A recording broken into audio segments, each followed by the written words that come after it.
Today's Monday, December 14th. Welcome to the Public Works and Gain Reduction Committee. I'm Joe Buscaino. I'm joined by Mr. O'Farrell and Mr. Price. Our last Public Works Committee meeting of the year. We wish everyone a blessed holiday season and looking forward to an amazing, productive 2015 with each and every one of you. Thanks for all your hard work. If I can turn your attention to the agenda, we are going to open it up with general public comment. Do we have anyone here for general public comment? Sir? No? Okay, we will close general public comment. And colleagues, if we can look at items 1, 2, 3, take those on consent. Did you have any questions with BOE for number 1? You're good? No. Okay. I think we're good. Yeah, no objection. So without objection, we'll approve items 1, 2, 3 on consent and move that to council. Okay, let's take item number 4, if you can read that into the record, please. Good morning, John White, City Clerk. Item 4, Bureau of Contract Administration report relative to recommendations for amending the Public Infrastructure Stabilization Ordinance to enable the Bureau to more efficiently administer and enforce ordinance provisions pursuant to motion. Buscaino, Price. Great. If I can ask Mr. Reamer to come forward. And if you can, sir, give us a general overview of the Public Works PLA, how it works, the goals, objectives, and if you could answer some of the changes to the authorizing ordinance that you're recommending. Perfect. Good morning, Chair, Committee. My name is John Reamer, the Director of the Bureau of Contract Administration, your Inspector of Public Works. Thank you for the opportunity to present before you this morning recommendations that we would like to bring forward to amend the Public Infrastructure Stabilization Ordinance. What this ordinance does is it empowers the tool that we refer to as a project labor agreement that the Department of Public Works has now used for 5 years to govern how our projects are run from the standpoint of quality construction done safely, finished in a timely manner. And then the tool that we really enjoy, it creates a pathway to a career opportunity for men and women through a local hire component that the agreement currently has. We have, over the past 5 years, and I've provided for you a quarterly report that we give to our board that updates them on the efforts that we have expended under the agreement. This is an agreement between the Department of Public Works and the LA Orange County Building and Construction Trades Council, where the trades serve as the referral agent of record. They dispatch to our projects men and women to work on these projects, and with the project labor agreement, they can modify their dispatching process based on criteria we establish for them. The criteria we use is based on zip codes as an identifier, and the zip codes that we have picked are those based on unemployment levels throughout the city and median household income. In the report, as we are closing it out, we have awarded 61 projects totaling roughly $750 million, and the local hire participation, whereas our goal is 30%, we are averaging 41%. The apprentice utilization, the state requires that on projects where public monies are utilized, apprentices must work roughly 20% of the hours worked. We've required in our agreement that 50% of those hours come from local apprentices, and we've been able to achieve 67%. And then we included a disadvantaged worker category of 10%, and we have been able to achieve 22%. Disadvantaged workers being those individuals that typically might have barriers to employment, someone who's unemployed, someone who is a single parent, someone who might have a GED, someone who has documented involvement with law enforcement, and we have several other criteria. Can you explain the difference? I know in your report you're changing some of the verbiage from disadvantaged to transitional? So that's one of the things that we need from you. Okay. In presenting and negotiating this report, one of the things that came out was clearly there has been communication. You have been one of the leaders in wanting to make sure that we are able to reach out to a targeted portion of our community. We've been having discussions with the sidewalk program and opportunities there. And so the change is going to be moving away from disadvantage to what we refer to as transitional worker. The transitional worker will give priority to three categories: veterans, those who are homeless as defined by the U.S. Department of Housing and Urban Development, and then individuals with a documented history of with the law enforcement from a negative standpoint. Those will be the three that we reach out to first. The other individuals, with respect to those who are unemployed, those who are single parents, someone who's an emancipated youth from foster care, they will still fall under the transitional worker, but they will have to have any two of the criteria that we establish. And what this does is this clearly focuses in on those three, be it the veteran, the homeless, or the person that has history with law enforcement, so as to clearly pave that way, if you will, for them to move back into the workforce. The numbers that we had before, the 22%, they're respectable numbers, nothing to be ashamed over.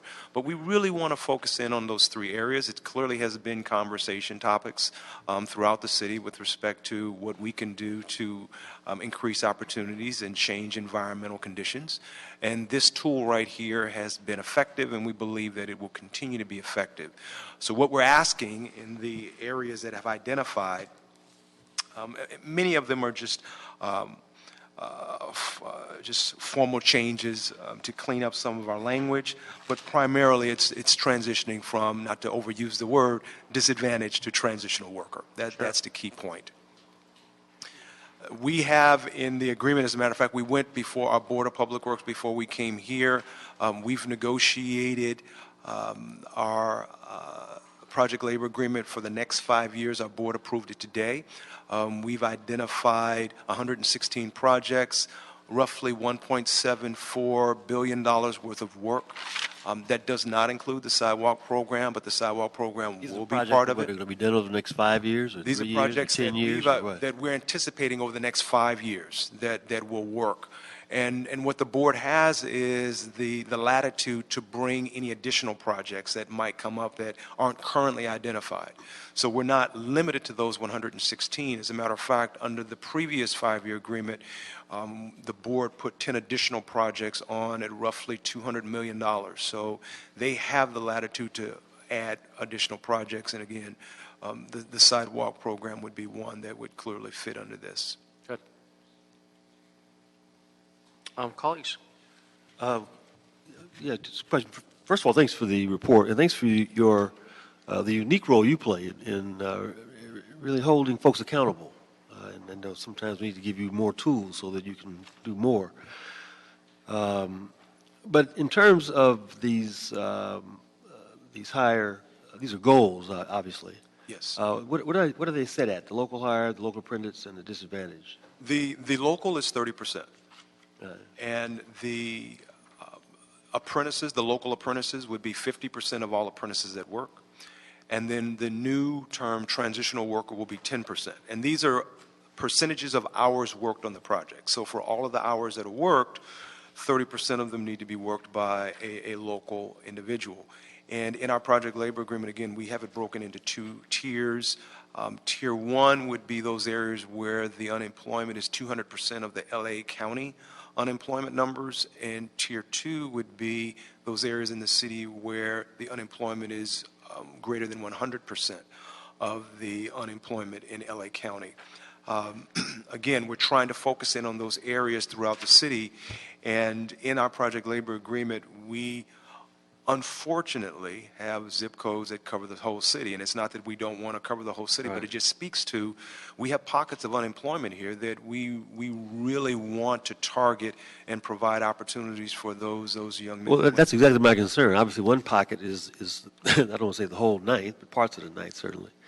But there are parts in all of our districts where we want to try to spur some economic development and create at least an atmosphere for Yes. for investment. And to the extent that these agreements help us achieve that, I think we want to do it. But we got to be enforceable. We got to have teeth in them. What So kind you mentioned goals. They're goals in a sense that it's what we're looking for. We do have a safe harbor if a contractor utilizes the services of a jobs coordinator and they just are not able to fulfill the requirements, then we recognize their efforts and we do not penalize them. And I'll use the term penalize in the sense that if they have not utilized a jobs coordinator, and we have several that we have approved in the past, if they don't utilize that mechanism, then they are subject to penalties based on the number of hours that they're short of hitting the 30%. So we That's a take job this- position they should hire. They should have on staff, that job They coordinator. should. They should have someone who's doing that. Either they demonstrate that they've done this before with respect to reach out and have a working relationship with community-based organizations. They've worked with the trades and they know how the trades work and who the trades need, or they utilize someone who's done that. If they go through that, and then that's a good step in the right direction. We're still monitoring on a regular basis. We have a 10%, a 30%, 50, and 70% check on the progress with respect to completion of the job to see how well they're doing. We meet internally every 2 weeks in our office to discuss the projects to see how they're doing. So you're absolutely correct. I mean, this policy, it's good policy, but it's good because not only have you supported it in the past, but we enforce it. Thank you. Mr. O'Farrell? Thank you, Mr. Chair. I like the goals and I like the criteria. So well done, Mr. Reamer. And well done, Mr. Buscaino and Mr. Price, on this wonderful initiative. A couple of questions. The projects, the 116 projects on the list, can you generally describe how projects get on the list? Sure. What we do is we take into consideration the dollar value of the project, the length of time of the project. The whole goal here and the agreement that we presented before the board today is a 5-year agreement. And why 5 years? Typically, it takes in the neighborhood of 4 to 5 years, depending upon the craft, for you to enter into an apprenticeship program and then graduate to become a journey level worker. So we wanted to make sure that the trades had enough time to take these men and women, bring them into their organization, train them, and then they become master level, journey level workers. The projects, we want them to be large enough and long enough in time so that the opportunity to work will be there. So we take a look at, again, the dollar amount and the length of time. We look at the uniqueness. I mean, are these environments where training can happen? We have some projects that they may have a high dollar amount, but it's because there are a lot of material costs included, and there may be a very short period of time to work. They may not be best for the agreement. Once that's established, then the commissioners also have an opportunity to weigh in as to whether or not it's one that they believe would work best. So there's no hard and fast rule with respect to a number. It's more of a profile, if you will, of the project. And so we're talking about a 5-year span here. About how many jobs do you think this will translate into? Okay. Is it in the report and I missed it? It is in a veiled way, and I don't mean to say hiding. On page 6 of the quarterly report, we were able to, and I appreciate you turning our attention back to the report because there's something else that I wanted to raise. The number of workers totally for the 5 years is 7,300 workers. Of the 7,300 workers, 2,200 of them came from the city of Los Angeles. So one could argue 2,200. Only 22? Well, but that's just Public Works. And that's Public Works with $750 million. We have a project labor agreement at the port. Right. Councilmember Buscaino is well aware, and there's one at the airport. So And not including the private developments as well that have PLAs in place, right? Exactly. So the more that we have, the more opportunities exist for workers to work. Our office was invited to participate in negotiating Metro, the agency's project labor agreement that they're utilizing. And they have 4 projects working now that are roughly in the neighborhood of $3 to $4 billion, if not more. So the region is taking on more and more of these agreements. And the beauty is that part of our agreement includes the trades reporting back the utilization of the apprentices with respect to not just their becoming members, but they're retaining them and then graduating them. We found that they're not just working hours on our projects, they're working on other projects. So we've opened the door and then been able to go and work on other projects elsewhere, so it's a win-win across the board. Everyone is contributing to these workers being able to become journey-level workers. The reinvestment, if you will, which is on the last page, is roughly $17 million in wages and benefits. And there was an article in the paper the other day that spoke to the shrinking middle class. These are not just jobs. These are career opportunities for these men and women. The journey level worker, the hourly rate is roughly $42 an hour. The apprentice, the hourly rate on average is roughly $15 an hour. So this is an opportunity to really change lives, to impact families, and ultimately our communities are the better for it. It's not just an agreement. This amendment is not just going to change policy. This is an investment in our city and in the lives of the men and women in it. I'm glad you brought up the depressing statistic about middle class being less than 50% now of the workforce for the first time in probably all of our lifetimes. Yes. It's a new dynamic and a very sobering, depressing one. So it's wonderful for the city to get in the game of reversing that trend in any way we possibly can. And not part of the agenda item, but not unrelated, is the fact that we have such a high attrition rate in all of the departments. So I'm thinking also I remember when I was brand new 2.5 years ago, most of the departments were reporting that in 3 to 5 years, they were going to lose significant percentages of employees, 30, 40, 50%. So we have to really think far and ahead with all of our public works bureaus, how that's going to look and how that could affect a program like this as well. We have to really be, make sure we're not caught off guard, but therein lies an incredible opportunity for Angelenos. So I love as much local hiring as possible because, just not only with this program or this initiative, but also just with city employees, city hiring. I think that's a real opportunity moving forward. Councilmember, you bring up an excellent point, which was also shared in the board meeting, that as we are facing high attrition rates, the trades are also. And our involvement in helping pass the baton from one generation to the next by encouraging this pathway for careers will go a long way.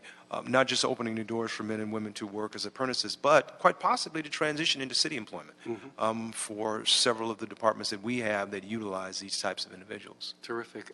Us baby boomers are attriting out of the cycle, and the millennials are, taking over, and that's not bad news. It's holds great hope. Exactly. And promise. Thank you. Mr. Price? Yeah, just back on the tracking these individuals, because I think you're right. It is provide an opportunity, provide a ladder Yes. of opportunity on a number of projects. There are several projects occurring in the 9th, the convention center, the Coliseum, the project at the new soccer stadium. Yes.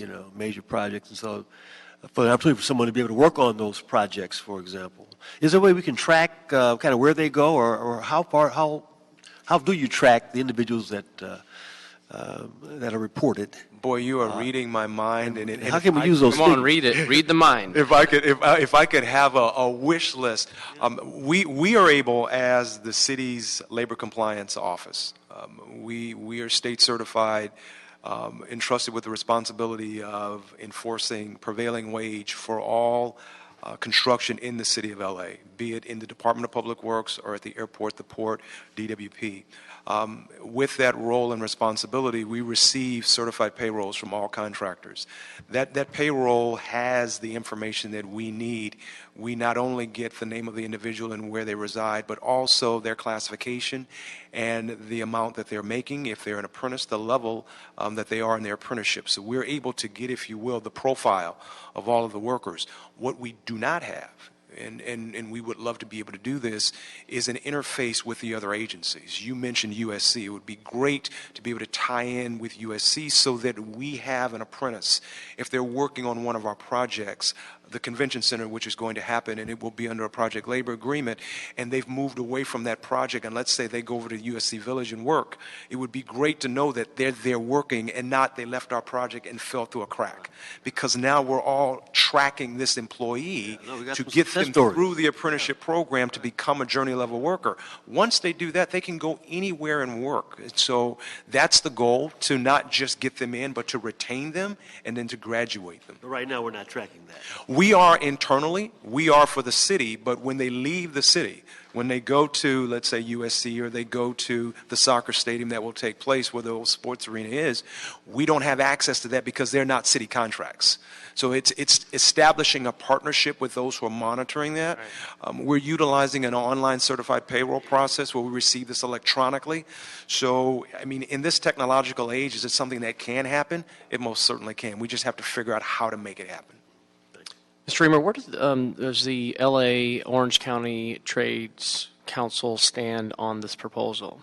They are 100% for it. We met Friday, and we presented before their committee. They gave a resounding approval. Mr. Miller is in the process of obtaining signatures now. So they're 100% behind it. And that's an excellent question, Council Member, because this is a partnership. Right. It cannot happen without the trades being committed to this. They have opened their doors and expressed the desire, as well as shown through the numbers. Mm-hmm. These numbers are here because of their efforts as well, to be inclusive, not just men but women, people of color, all Angelenos, all who have the desire to work. They want to provide the opportunity. And lastly, on the transitional piece, the transitional workers piece, you know, over 20,000 homeless individuals in the streets in the city of Los Angeles, and many of them fit that profile. Yes. Vets, homeless, or previous criminal history. Yes. What are we doing? Who's responsible for getting out to the streets to promote these job opportunities? Is it trades? Is it us as a city? It's everyone. The trades are the referral agent of record. And so theirs is to work with the community-based organizations to educate, to let them know when opportunities exist, when the time to submit applications, when it happens. There are job coordinators. Through the service providers? Yes. Got it. Yes. As we, now that we've changed the name, and with your approval, we have the authority to change the name, then those transitional service providers that you just alluded to, we will engage them to be part of this process as well, to educate them, to build any relationships that may not exist with the trades, so that there will be a good understanding of what the trades need. Right. The boots on the ground, they do a fantastic job in sorting out and doing the case study, in the profile cleansing, if you will, who can and who can't. Not everyone can, but there are many who want to, and they just need to know who and when and where. And so adding another partner, if you will, the transitional service providers, will go a long way, I believe, in to help strengthen and make our next 5 years even better than the first. I hope and pray they take advantage of this opportunity. I do. Get them off the streets and get them a good, decent pay wage job. So thank you so much for your report. Colleagues, anything else? We're good? So we have some instruction here. We'll request the city attorney to prepare and present amendments to the Public Infrastructure Stabilization Ordinance as recommended in the December 10th report from the Bureau of Contract Administration. Without objection, we'll approve this item with that request. Thank you. Okay? Thank you so much. Thank you all very much for your leadership and your support on this. I appreciate it. Thanks, John. Good work. Okay, item number 5, please. Item 5, motion Bonin Buscaino, requesting the city attorney to prepare and present an ordinance to require a minimum 30-day public notice and public hearing for any permit application for the removal of 3 or more protected trees on private property.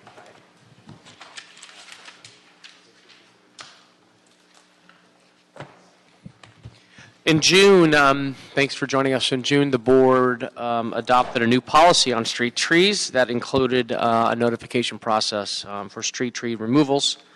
One, can you explain what that is? And secondly, how much does the Bureau charge for tree removal permits? Is it the same amount for protected trees and street trees? Good afternoon or good morning still, council members. Ron Lorenzen, Assistant Director, Bureau of Street Services.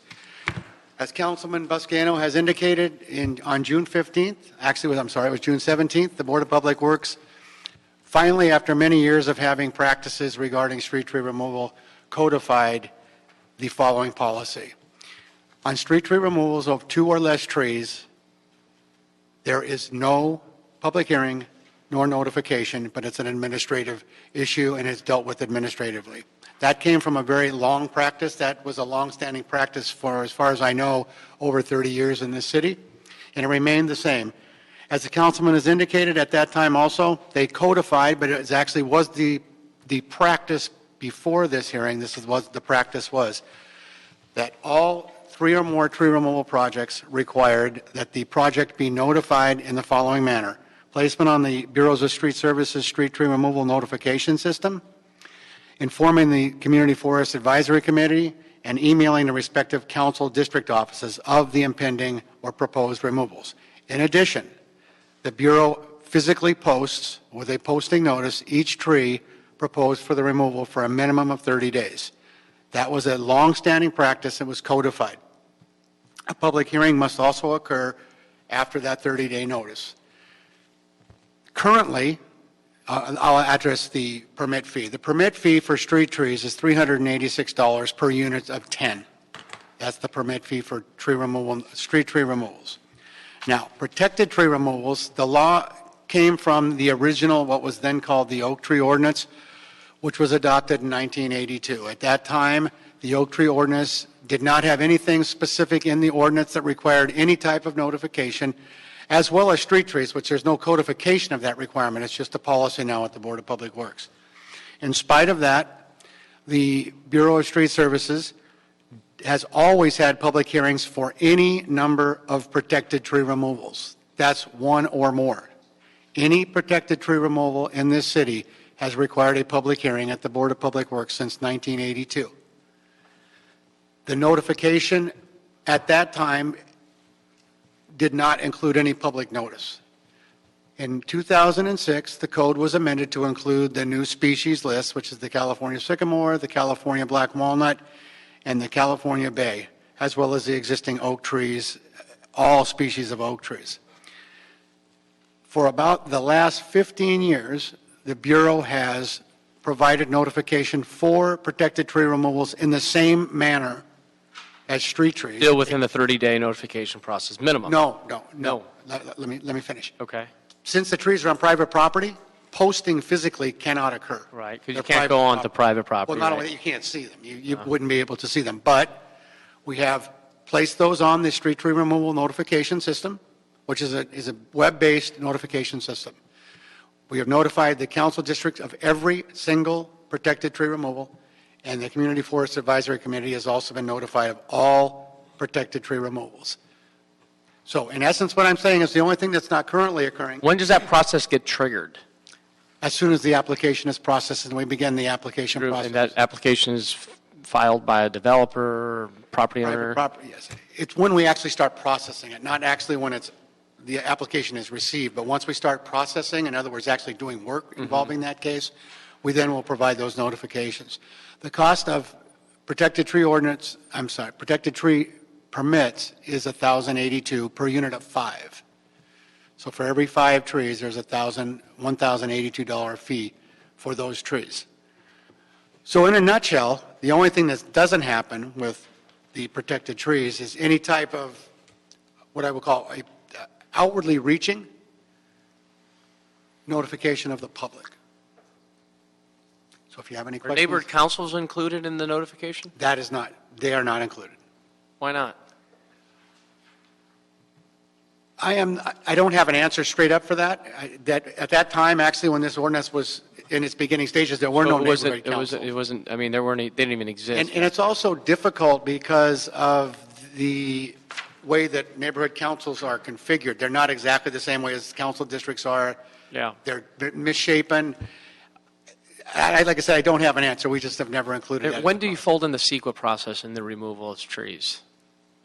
The protected tree removals now are folded into the CEQA process that the city is following. Got it. Okay. As for the ordinance, is an ordinance necessary to create a notification process for protected tree removals on private property? Or can a policy that's been adopted by the Board of, be used by the Board of Public Works? Ted Jordan, Assistant City Attorney. The current notifications that Ron has explained to you are accomplished through the board's direction. They're not part of the ordinance. I don't see a reason why the board couldn't expand the notifications that it does. If the council were to want to go in that direction, and looking at the original council motion, I would just probably seek additional clarification. For example, the current motion, since it's modeled after what happens with street trees, actually in some respects would lessen the current notification, because right now the notifications that Ron described happen for all protected tree removals, including a single protected tree, 1, 2. Both private and public. Well, the protected trees are typically not in the public right of way. They're typically located outside the city's easement. But the notification to the BSS system, CFAC, and the council districts occurs whether it's 1, 2, or one or more trees. Whereas with street trees, it's 3 or more. So we'd probably seek some clarification on that point. I don't think it was the intent of the motion to reduce the amount of notice being given. Another instruction that was adopted by council was recommended by this committee was to instruct the city planning department, street services, urban forestry, and any other affected departments in consultation with the city attorney to report on the framework necessary to ensure that such departments and review bodies, including not limited to Board of Public Works, create a system for better collaboration to ensure that the review and analysis of potential environmental impacts within the purview occur prior to the completion of the CEQA review for a specific project. Now, has there been any discussions about this? There have been discussions with the Department of City Planning regarding the collaboration between our department. There's a lot of issues with this. Right now, if there is a discretionary action at the Department of City Planning, protected trees on that project will be included in the notification that planning does regarding their discretionary actions, and and I'm not always sure about this, may or may not be included in the actual hearings the planning would hold relative to that case, like a subdivision. If we had a subdivision, Right. It's a very good probability that the protected trees would be included in discussions, and certainly the public notification would go out with the subdivision notification. So some of those things already occur. We are working with the Department of City Planning right now in more than just the protected trees, but working together collaboratively better so that we can attack many of these issues at the front end rather than the back end. Many of these issues come from the fact that that discretionary projects, particularly subdivisions and parcels and tract maps, there hasn't been a great continuity of collaboration between the two departments. And I actually met with the Assistant General Manager with Planning last week regarding this, and we are having ongoing meetings about trying to make this work better in the future, so that's happening. But specifically for protected trees, because some of the protected trees require a planning hearing, and some of the protected tree removal permits do not. I'll give you an example. If you're building an addition on your home, and it's what we call by right addition, and only requires building and safety permits to do that, and there's a protected tree in the way, that is not a planning issue, and it would not be publicly noticed pursuant to the planning department. The only thing that would kick off the requirement for any type of a hearing or a notification would be the CEQA requirement. And as far as we understand right now, all protected tree removals that go to the Board of Public Works require a CEQA assessment. And we are actually we have a huge backlog because of that. There haven't been very many permits for protected trees issued in the last almost a year now because of the issues we've had with CEQA. We are attacking that. We now have obtained the services of a consultant that is going to be assisting the Bureau and the department in performing those assessments, and we're working with the Department of City Planning that in the cases where there has been a previous discretionary action, that the trees, whether they be protected or street trees, are appropriately addressed in the environmental document that planning already performs for the project. So if you have any other questions, I'll be happy to address them. Mr. O'Farrell? Thank you, Mr. Chair. So, Ron, if you could describe again what notification system exists for protected trees on private property? You mentioned that The same three things that street trees get, except for the posting. They Right. get placement on the web-based. And is that placement on the web-based platform, is that available to the public? Yes, sir. Okay. Yes, sir. That's on the Bureau's website. Okay. Okay. We notify each respective council district of any protected tree removal in their district, and we also notify the Community Forest Advisory Committee of any protected tree removals. The only thing that doesn't happen is that physical posting. Okay, and which is totally understandable. I would be very, very careful in